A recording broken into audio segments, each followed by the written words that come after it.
I try not to get bogged down with the technical words like transitive verbs and intransitive and determiners and all of that.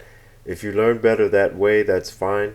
I'll put some of the terminology in my videos, but for the most part, too many terms, make me feel overwhelmed and, kind of uninterested.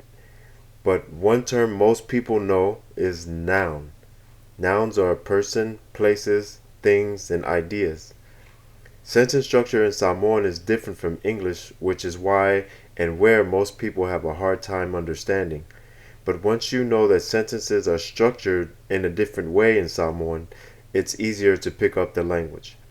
We'll first start from nouns and words that describe nouns. Words that describe nouns are adjectives. In English, the structure is the description, then the person, place, or thing, or the noun. For example, little girl.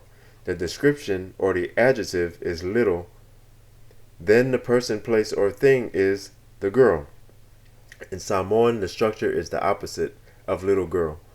It would be girl little or genge laikiki. That would be the noun and then the adjective, the person, place, or thing, and then the description. Here's an exercise. Make a list of Samoan nouns and adjectives. Mix them and combine them to make different word combinations until it sounds natural to you. The sentence structure of nouns begins with the letter O. If you have a person, place, or thing, start the sentence with O. O kavale, o fale, o tangata, o kamoe.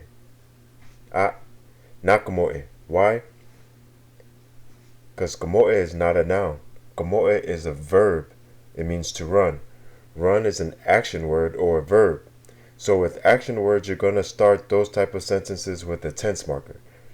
Look up the tense marker video for those types of sentences, but for now we're going to concentrate on nouns.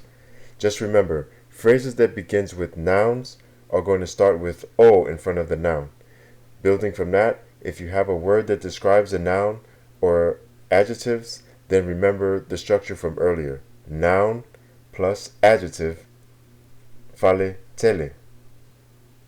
Simply put the O in front of the noun. Now you have o fale tele. O fale tele means big houses or big buildings. It's plural or multiple number of houses. But what if you want to be specific and say this house or a house or that house or the house? For that, you'll need a word or words that limit the noun itself. Those are called determiners. Look up the determiner video for an explanation of how to limit the noun.